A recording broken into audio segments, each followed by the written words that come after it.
On va parler avec une professionnelle qui est passionnée. Ah ben, en plus, je suis entouré d'une plante verte. On est dans le thème. Je t'invite, Christelle, à venir me rejoindre. Bonjour. Comment vas-tu, Christelle? Très bien. Bon, super. Eh ben, écoute, super. On a relevé un défi fou de faire 16 heures de live, d'interview d'experts locaux. Hein. Chapeau, vraiment. Vous êtes trop fort. Merci beaucoup. Mais je voulais t'interviewer parce que toi aussi, tu relèves des défis fous. À chaque fois qu'on vient de te voir. On essaye de s'adapter à chaque fois, à chaque demande des clients. Voilà, donc on va parler comment rénover son jardin, comment embellir son jardin avec les beaux jours qui arrivent. C'est ça. Donc avant que tu nous donnes tes conseils, tes anecdotes d'experte, est-ce que tu peux te présenter, parler Oui. de ta passion, parce que je sais que tu es passionnée, de qui tu es et ton entreprise. Oui, merci. Donc je suis Christelle Bressange, j'ai créé Vertendance il y a maintenant bientôt 4 ans où je propose du plan pour l'aménagement paysager pour essentiellement des particuliers et l'idée en fait essentielle et ce que je propose, que je suis la seule à proposer dans le terme, c'est-à-dire, attention, faire du plan pour que vous puissiez réaliser vous-même votre jardin ou le rénover. Ce qui fait que du coup on économise sur la main d'œuvre d'un paysagiste soit pour certaines choses, après pour d'autres on peut avoir besoin de professionnels et à ce moment-là je peux vous mettre en relation sans souci avec des collègues en qui j'ai toute confiance et je peux aussi vous aider ponctuellement sur une journée, c'est-à-dire que une fois que le plan est fait, on invite les copains, les beaux-frères, les belles-sœurs, tout le monde à la maison et on fait le jardin sur une journée. Ouais. Ou 2 jours, ou 3. Génial. Ben voilà. C'est top, tu dois passer des bons moments, dis donc. Ah ouais, des fois c'est c'est rigolo. Génial. On s'investit finalement dans la vie des clients qui ne deviennent, on devient un peu plus intime, on va dire. Ah c'est sympa, c'est sympa. C'est top. Ouais. Du coup alors, pour répondre à cette question, comment fait-on pour redécorer son jardin? Alors, je sais pas, tu fais du neuf et de la réno? Oui, alors. Tu préfères prendre quel exemple? Le neuf ou la réno?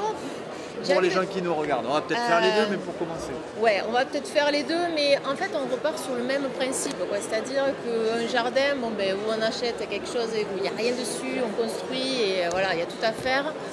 Où on achète quelque chose où il n'y a pas grand-chose, mais dans tous les cas, il faut s'adapter à l'existant. Donc même si on a un vieux être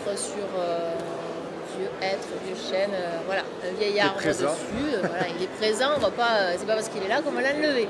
Au contraire, il faut s'en servir parce que les grands arbres finalement amènent de l'ombre, amènent quand même un intérêt dans le jardin, ça amène une verticale, un volume, donc c'est toujours très sympa. Pour rénover à proprement parler, c'est surtout qu'il faut déjà faire un état sanitaire de tous les végétaux, c'est-à-dire s'assurer que déjà ils sont tous en pleine forme. On ne va pas garder des choses qui sont en moitié... C'est des êtres vivants aussi. Voilà. Donc il faut partir là-dessus et donc après faire le ménage. Et on regarde ce qui reste. Et avec ce qui reste, de toute façon, on va créer quelque chose de cohérent et limiter surtout l'entretien. Tu es médecin généraliste des plantes? Je ne les soigne pas forcément. Tu ne les soignes pas, mais tu fais le diagnostic. Mais on fait un minimum de diagnostic pour voir s'ils sont trop vieux pour avoir vraiment l'intérêt de se régénérer de la base. Parce que des fois, ils n'ont jamais été taillés et finalement, ils ne sont plus très beaux. Donc on ne le répète jamais assez, la taille c'est essentiel pour tout ce qui est végétaux. Non, pas forcément, parce que justement je prône pour le minimum d'entretien possible. Donc en fait l'idée c'est de vraiment tailler style des branches disgracieuses, tu vois, tu as un bel arbre qui va faire une forme comme ça et puis d'un coup tu as une branche qui part en vrille. Donc ça voilà, c'est ce genre de choses qu'il faut tailler. Ou limiter, on va dire, l'espace pour certains et tailler après certaines périodes. Voilà. La floraison printanière, on taille en fin de printemps. La floraison estivale, on taille en hiver. D'accord. Plus ou moins. Voilà. On va dire ça, c'est les grosses lignes. on apprend plein de choses. Merci beaucoup, Christelle. C'est le but. C'est le but. Donc du coup, quand on veut embellir son jardin, donc on commence par faire un petit audit de la santé de chaque... Déjà, c'est le minimum. Ok. Et ensuite, on va regarder quel style tu veux dans ton jardin. Alors on a quoi comme style? Parce que moi, j'ai pas trop d'idées. Je connais un peu, il y a beaucoup de minéral quand même. Ouais, ça c'est les tendances actuelles. Voilà. Voilà. Tendance actuelle, on est sur du minéral, donc c'est-à-dire du gravier plus ou moins grossier, donc qui peut aller jusqu'au galet, voilà, petit, gros, moyen. Jusqu'à l'enrochement même. Mais pourquoi pas des gros? On peut mixer voilà, avec des petits, des plus gros, voilà. On peut faire plein de choses si on veut rester sur une même tonalité de couleurs.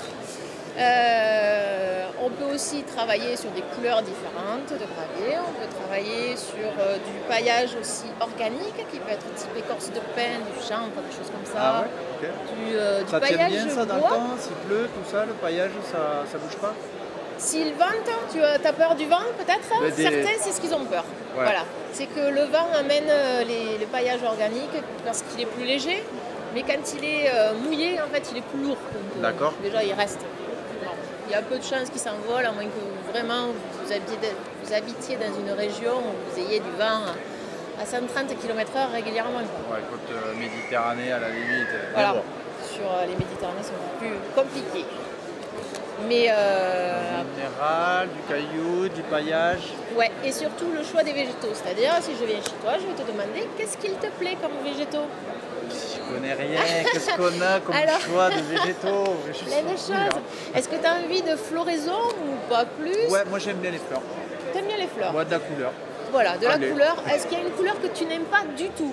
Une couleur que j'aime pas du tout, Style, non. tu veux pas de blanc, tu veux pas de violet, tu veux pas de... Non, ça va, je suis Au contraire, t'adores le blanc, t'adores le violet. Voilà. Ouais, ce que je veux savoir en fait, c'est ce que t'adores à fond, ce que tu détestes. Moi ce que j'adore, c'est les couleurs d'Eldotravo. Le vert et gris bleu. Le vert, c'est typique, voilà. C'est la couleur de l'espoir. Voilà, la couleur de l'espoir, la couleur Même la lampe, des végétaux, impeccable, on est dans le ton. Et après, c'est plus, voilà, est-ce que tu aimes les palmiers, les choses très typées en fait, comme les palmiers, les oliviers, les lauriers. Donc là, on est plutôt sur un style méditerranéen. D'accord. Tout ce qui va être type bonsaï, érable du Japon, on est sur des terrains déjà acides. D'accord. Il faut aussi faire attention à son sol. Attention au sol, on ne peut pas tout faire partout. Ne plante pas n'importe quoi, n'importe où. Attention, hein. Sinon Christelle, elle arrive, ça va barder. Et ensuite, voilà, si on a des tendances vraiment de végétaux bien déterminées, après on peut s'adonner à plein de choses. D'accord. On peut avoir de l'eau, on peut avoir de la terrasse. Oui, bien sûr. Les végétaux, c'est une chose, et puis après, voilà, c'est répondre à vos besoins. C'est-à-dire, si vous avez besoin d'une piscine, donc vous ne savez pas trop comment l'implanter, dans quel sens, des fois ça peut être très surprenant, dans quel sens j'aurais plutôt moins envie de l'implanter. Ah oui. Ah oui. Les formes des terrasses autour, les matériaux aussi choisis pour avoir des contrastes de couleurs et de matière. Le contraste, même les professionnels qui font de la déco intérieure disaient que regarde, c'est en un classique. contraste, on est pas mal. On est pas mal. On est pas mal. Sur du rosé et du bleu, vous êtes impeccable. Très bien. Il faut du contraste de couleur, il faut du contraste de matière aussi. Parfait. Voilà. Et puis après, je sais pas, qu'est-ce que tu veux savoir d'autre? Non, écoute, là j'ai appris beaucoup de quelques choses. plans. Eh bien écoute, voilà, illustrons, une image vaut mille mots. Un petit projet coup de cœur. Tu sais où il est ton projet coup de cœur? Il y en a beaucoup en fait. Parce qu'en fait, je passe, voilà, ça se fait pas en 2-3 coups de crayon, quoi. Hein, donc, les petits projets coup de cœur, il y en a pas mal. Waouh. Ah oui, là. Alors là, celui-là, bon, parce qu'à la fois il y a de la couleur là maintenant, mais disons que l'idée de celui-là, c'était déjà un jardin d'ombre. Donc déjà assez typique, c'est-à-dire que tout autour de ce jardin, on a des grands arbres. Ça, c'est les grands arbres. Donc ça, c'est les grands arbres. L'idée, donc, quand je rencontre mes clients, c'est d'avoir d'abord un entretien avec eux pendant 1 heure, 1 heure et demie pour savoir exactement ce qu'ils souhaitent. Et puis, c'est surtout aussi les retrouver en leur présentant l'esquisse en fonction de ce qu'ils m'ont dit et de leur présenter, du coup, sur l'esquisse, c'est des zones de plantation, savoir ce qu'on met un petit peu à quel endroit sur les terrasses, les formes de terrasses. Voilà, celle-ci, elle est en forme... Donc là, on a la maison qui est ici. Voilà, on a la maison là. Là, c'est quoi? C'est le parking? C'est l'accès, le parking. D'accord. Qui au départ était tout un long là, donc que j'ai tronqué. Ok. La forme de la terrasse, donc là on voit toujours des formes très rectangulaires. Toujours. Et oui, mais pas que. Pas que, passer et la puis rondeur. on peut, voilà, la rondeur amène de la souplesse, de la volupté. On est sur des choses très, très douces, avec des rondeurs. Du coup, tu t'es adapté, voilà, aux gens. C'est ça. Ok. Et donc esquisse, représentation des espaces de zones de plantation. Ici, on est sur le plan de plantation avec les végétaux représentés à la taille adulte. Waouh. Donc les petits ronds, les végétaux. Donc taille adulte, donc on sait quoi planter à quel endroit. Donc du coup, on peut se le faire soi-même. Et moi, je sais pas planter. Comment on fait? Il y a un petit tuto, du coup, tu disais tu peux démarrer. Alors, moi, il faut voilà. à cette profondeur. Ou je t'explique vite fait comme ça en 5 minutes, voilà, et tu te débrouilles. Ou alors tu me fais venir pendant une petite journée et on fait des petits trous ensemble. Ça peut être pas mal. Ça peut être pas mal. On plante et on aménage un petit peu, on implante tous les végétaux déjà. Donc on détermine toutes les formes. D'accord. Et ensuite je positionne les végétaux, on fait les trous, on plante avec du terreau, de l'engrais, enfin voilà, tout ce qu'il faut pour que ça pousse très bien. Et ensuite bien sûr on arrose. Et après on pose le paillage qu'on aura choisi et sélectionné. Donc ça peut être autant écorce de pin que gravier minéraux, enfin voilà. En termes de budget là, parce que là, il est vachement beau ce jardin. Comment ça se passe alors du coup, Alors en termes de budget, tu as un forfait prestation conception. J'ai pas de forfait à proprement parler parce que ça va dépendre du temps que je vais juger à devoir y passer. Donc c'est vraiment adapté à chacun. Ça va être adapté à chacun. On va donner une fourchette quand même pour que tes auditeurs puissent voilà, un peu se projeter. C'est-à-dire que là on est sur un projet esquisse et plan de plantation. On peut avoir des projets plus petits sur moins de superficie, donc là on n'aura qu'un seul plan et on va être sur l'ordre de 400 à 600 € TTC. D'accord. Si on est sur un projet comme ça, enfin comme ça et plus, c'est-à-dire avec 2 plans, on va être sur 700 € TTC et plus. Voilà, ça peut aller jusqu'à 1400, 1700 €. Voilà, ça va dépendre du projet et de l'ampleur. Super, je pense que voilà. C'est des prestations qui valent largement le coup pour avoir pas le même jardin que tout le monde et un vrai jardin qui correspond à chacun. C'est ça, un jardin de pro fait par vous-même. Génial. Dans la mesure du possible. Après, il faut bien sûr regarder son temps, son budget. Et oui. Tout est.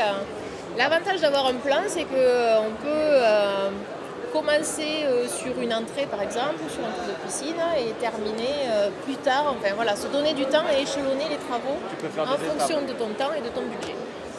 Bah, écoute, c'est génial. Après, au niveau du budget pour un jardin, tu vas me dire ça dépend beaucoup. Quels sont les facteurs? Il y a des choses qui coûtent très cher pour qu'on réfrène tout de suite nos envies, ou il y a des trucs qui sont très abordables et que voilà. On peut alors il y a des trucs. Il faut savoir qu'on peut jouer déjà sur la taille du contenant du végétal, c'est-à-dire la taille du contenant du végétal, c'est-à-dire le pot. Le pot. Les pots, ça coûte cher. Ouais. Tu vas prendre un pot. Ouais. Allez, on va prendre celui-là par exemple. Hop. Ça, c'est un pot 3-4 litres à peu près. D'accord. Bon, mais cette plante-là est dans un pot 3-4 litres. Elle pourrait tout aussi bien se trouver dans un pot de 7 litres. Oui. Donc bien plus grande. Elle serait bien plus grande, donc elle serait plus chère. La plante, sa taille est proportionnelle à la taille du pot. Et oui. Et voilà. Et donc du coup, ou alors après, on peut travailler aussi avec des vivaces, donc qui elles vont pousser relativement vite, mais vont rester on va dire discrètes tout l'hiver. D'accord. Mais voilà, on aura très vite rattrapé la taille adulte en l'espace d'un an, mais on peut travailler avec du godet. Donc du coup, entre le 1 litre et le godet, on est déjà 2 fois moins cher. 2 fois moins cher. Ouais. D'accord.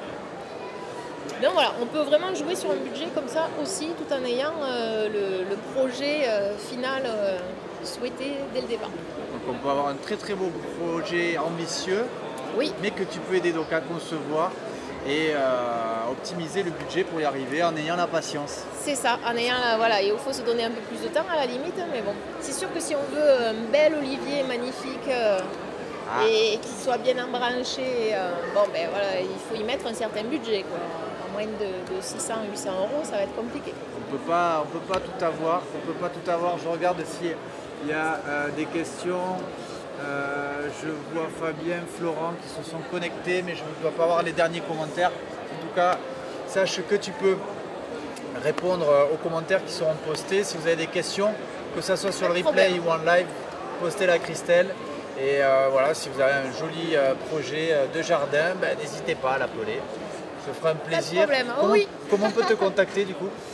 Alors, Christelle Bressange, donc je peux donner mon numéro de téléphone? Tu peux tout donner. Allez, au 06 81 74 71 88 ou alors sur le site internet vert-tendance.fr.